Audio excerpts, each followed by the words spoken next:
A few years ago, I started carrying a small zip up case. I think it's designed for like earbuds or cords or something. I measured it, it's about 7 centimeters by 7 centimeters by 3 centimeters, so quite small. And I put in that little case some emergency tampons, as I call them, and 3 or 4 liners.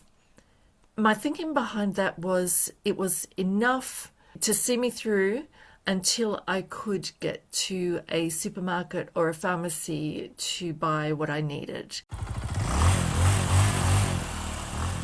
Hey adventurer, I'm Bridget Hallam from Throw Your Leg Over, and today we're talking about periods. Yes, periods. By the end of this episode, you will have a range of options, maybe 1 or 2 things that you hadn't considered before, for managing your period when you're on your adventures. No one loves periods. Periods are meh, just meh. And they're a pain, like literally and figuratively, especially when it comes to having adventures. So let's have a look at what we can do to minimize them, to minimize the hassle and the inconvenience and the discomfort. I'm going to run through product options, most of which you will know, of course, if not all.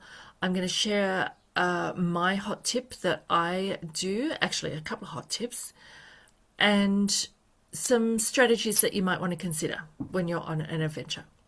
Let's start with product options. The most common, I would say, are the disposable pads and tampons. We all know them, they're easy, they're familiar. But when you're packing for an adventure, they do take up space and they're not awesome for the environment. But they're familiar, they're easy, they work. Another option is a menstrual cup. It is really convenient in the sense that it lasts all day. It's very small, you only need one, so environmentally it's better. But it isn't suitable for everybody. Period underwear is a good option either as a primary strategy or a backup strategy. There are reusable pads. They are better for the environment, but you do need to make sure that you have somewhere to wash them at the end of your riding day. And also liners, just panty liners for spotting and peace of mind. So these are your main options. And you might mix and match, have a combination of these options that suit you the best. A few years ago, I started carrying a small zip-up case. I think it's designed for like earbuds or cords or something. I measured it, it's about 7 centimeters by 7 centimeters by 3 centimeters, so quite small. And I put in that little case some emergency tampons, as I call them, and 3 or 4 liners. My thinking behind that was it was enough to see me through until I could get to a supermarket or a pharmacy to buy what I needed. So it was just something very small, very easy, just in case, so that I didn't have to worry. Another tip I've learned from experience of discovering that not all toilets have toilet paper is to carry a small packet of tissues or wet wipes or both. Now I always carry a mini packet of tissues in the pocket of my bike pants so that I don't have to remember to take them with me. I don't have to fish them out of my bag or anything to take them with me when I go to use a public toilet. They're just always in the side pocket of my pants. And if I get to a toilet where there is no toilet paper, I'm all good.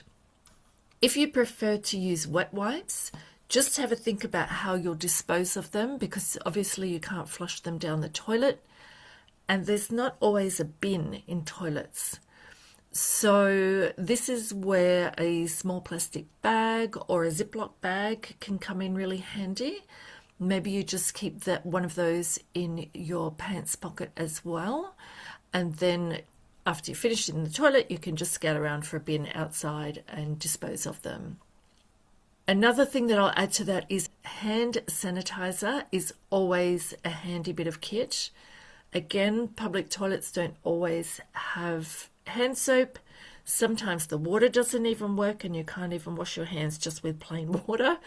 So if you've got a little tube of hand sanitizer, then you can use that.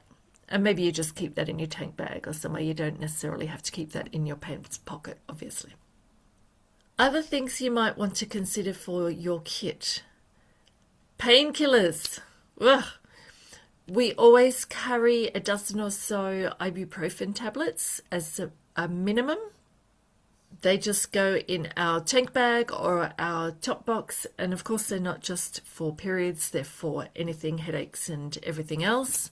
But painkillers, you might prefer Panadol. We prefer ibuprofen. You might know that as Nurofen.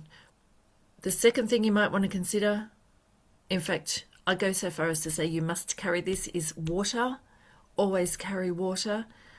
This is so that you can take the painkillers, but also to stay hydrated. You do not want to be dehydrated when you're dealing with your period. You've got enough to deal with. You don't need to be dehydrated as well.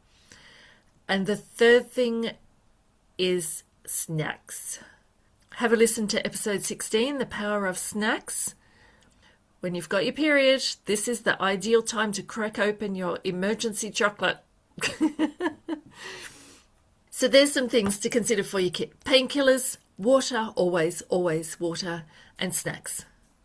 So we've talked about product options, things to carry with you in your kit.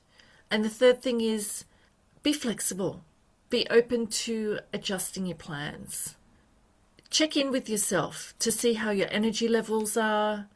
How's your focus? If you're feeling really meh, or even worse, if you're in a lot of discomfort, if you're in pain, give yourself permission to take it easier. That's a smart move. You might decide to change your route just to make it a shorter riding day so you're not in the saddle for as long. Or if you're on a longer adventure, just have a rest day. Wash your laundry, have a rest.